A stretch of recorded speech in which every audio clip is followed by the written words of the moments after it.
let's not talk about that. Let's just talk about that no Hondas were harmed in the making of this video.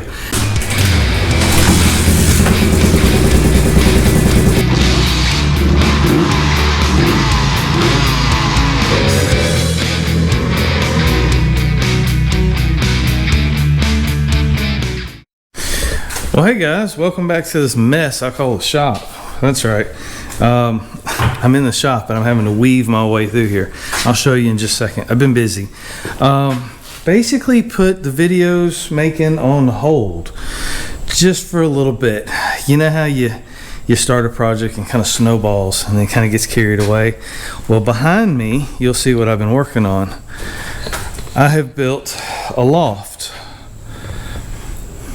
It's 16 feet long, it's 4 feet tall, and 6 feet deep. And this is just a prototype here. That's how I actually picked this one up with the tractor. So I'm gonna have to use a pallet rack or something like that, but I should be able to, I'll get back here in the back, kind of show you what's going on.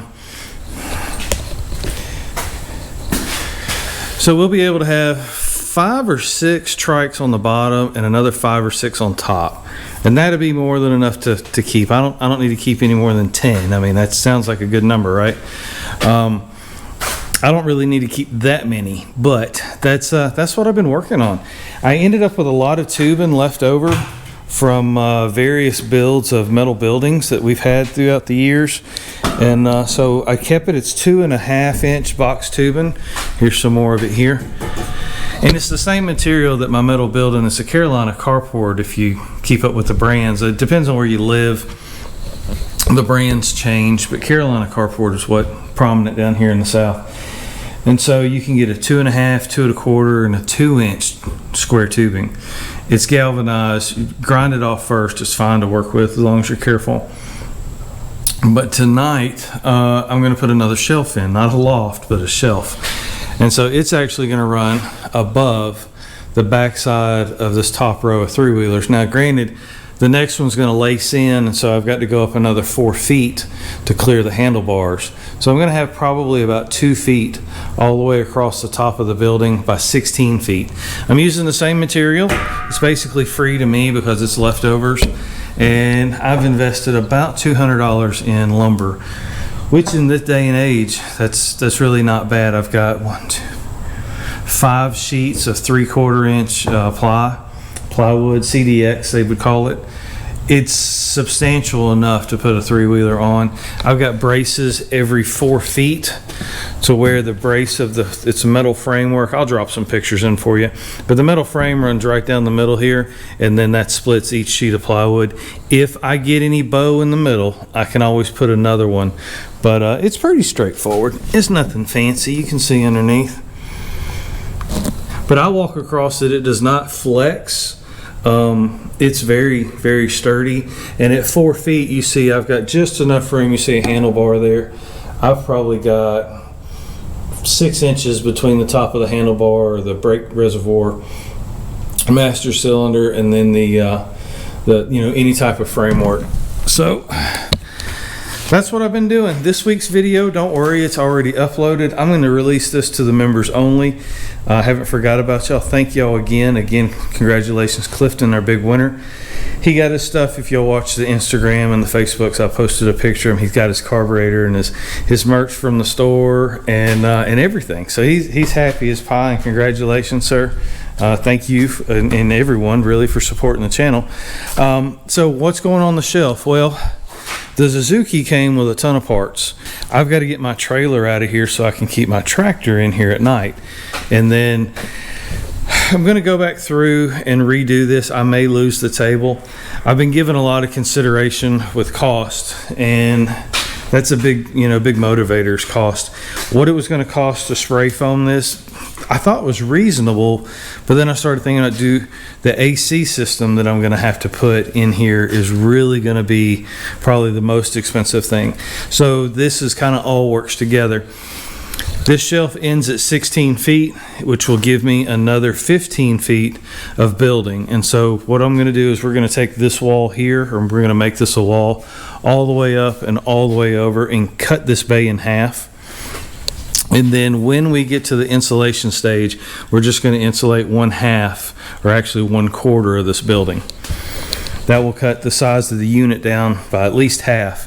Of course, the spray foam will be cut in half too. And there's really no sense in keeping an area that big heated and cooled for, you know, storage, really. I mean, it'd be nice to have storage, but let's, you know, be honest.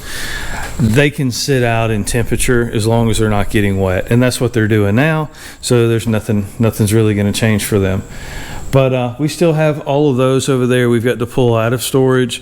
We're going to get over here. We're going to put them up on the rack. Hopefully my common riders, the ones that I ride the most, which are the sport machines, to stay on the bottom, and then the utility machines will be at the top. And so now somebody's going to say, well, why are you keeping so many? Well, honestly, a lot of that's for y'all, the content. If I want to do a video on a Big Red or something, I need to have a Big Red to work on. And so what I'll do is I'll go back through the collection and we'll do repair videos and so forth as we improve those machines. Y'all need to know that Curtie over at 223 Cycles has got a lot more products than just carburetors. He's got fork boots, and he's got rebuild kits, and he's got gasket kits, and he's got rebuild front shocks for the 250 ES Big Red, and I mean, he's just got a lot of different stuff. You really need to go to his website and check it out. It's really deep. There's a lot of stuff over there. There's also some informational things over there, like how to tune your carb and things like that, that is definitely worth checking that out and bookmarking that page.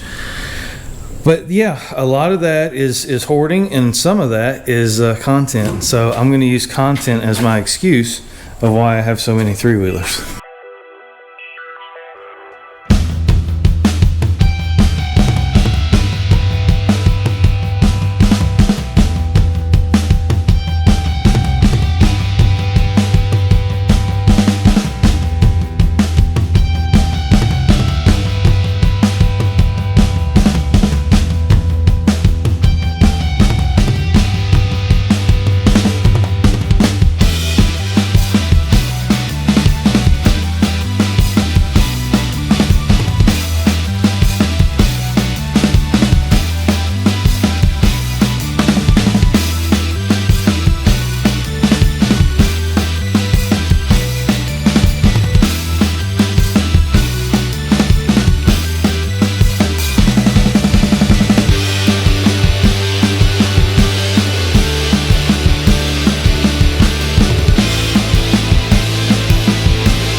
Well, in time lapse, that only took 4 minutes. It doesn't matter, it's done. There you go, that's the plan. So I've ripped down 2 3/4 inch pieces of plywood. They're 2 foot wide. The shelf is 2 foot from the back wall. So we'll be notching the shelf where it slips around each one of the studs as it goes across it. Not putting a ton of weight up there. I really don't think it's going to need any down angles, any 45s. If I do, maybe you know, one on the end, maybe one here. I mean, that shelf is overkill. And And I've had the same concept over there for 20 years and it's never had an issue. But that's it. That's free tubing and $38 board. Yeah, that's the space, man. That is huge. It takes up a lot of space, but I don't know. I look at it like this. We can get all of the long-term storage. That's a 16-foot shelf. And I can get 2 rows of trikes in here in the space of 1 trike, or 1 row of trikes. And so that's really where the savings comes from. You see, I pulled everything out here. I didn't want any sparks or anything to get on this. I know I got close to that one, and I'll watch the footage later and probably cringe. But that's what I've been doing this week. I've got to get, the weather is perfect. It's like 55 outside. It's nice. The skies are clear. We do have some rain coming in the next couple of days, but right now there's a steady little breeze coming through here. I wish I could feel it. You see that rope moving. Steady little breeze, clear blue sky. Well, okay, how about clear black sky? But that's it. That's one way you store trikes. We all know that there's a lot of different ways to do it, and that's part of this. When you get into multiples of anything, cars, stamps, I don't care. You get into anything, multiples of anything, you've got to figure out the best way to store them, and store them in a way that you can still access them. And it made the most sense for me in the space that I have. I would have loved to have done more, but I couldn't. I just didn't want to give up any more space for storage. But I think I've maximized what's here. The reason, if you're wondering why there's such a big gap between where I put that shelf, you're thinking I could have dropped it down. The next trike is going to load this away, and I've got to clear the handlebars. So that's why I went with 4 foot, the same as the 4 foot down here. Probably, I'm pretty proud of it. I think it turned out really good, and for a minimal investment. You know, just using what you got laying around the house. Ideally, I could have went some 1-inch tubing up there on that rack, and that would have been a lot easier and lighter and all of those things, but I didn't have any 1-inch tubing. So this is really an exercise in using what you got laying around the house, and that's it.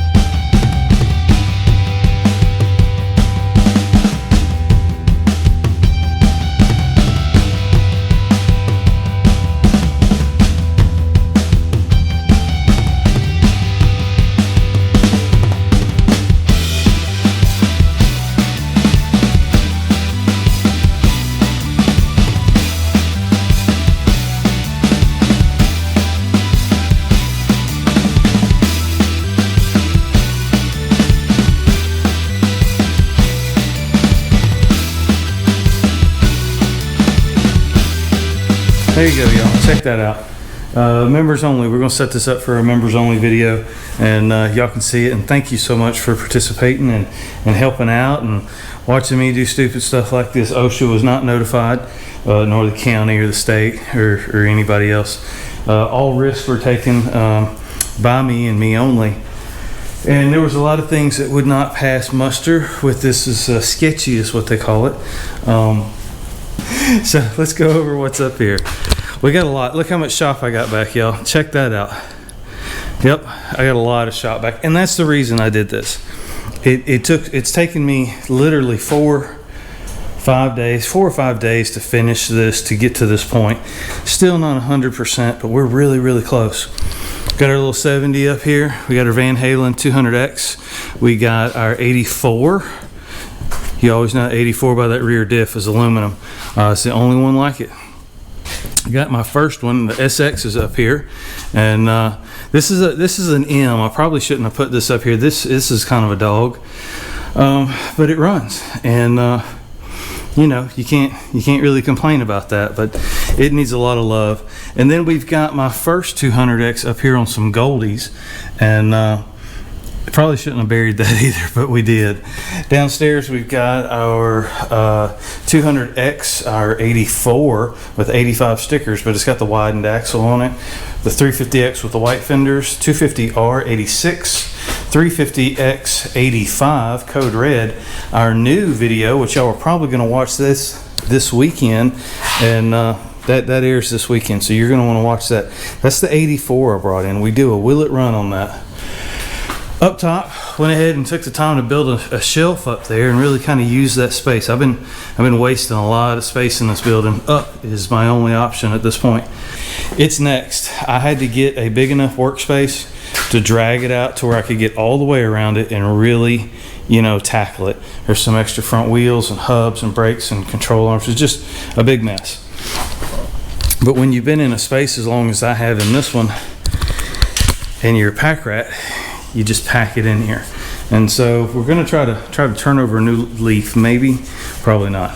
Trying to get some moving around space, and just tired of tripping over stuff. So we're going to clean the table. The table might not even stay. I love this table, but it's 6 feet by 6 feet, and I'm really trying to narrow my footprint down to basically 20 by 20. I think that's more than enough. That's what I'm going to try to heat and cool, is 20 by 20 eventually.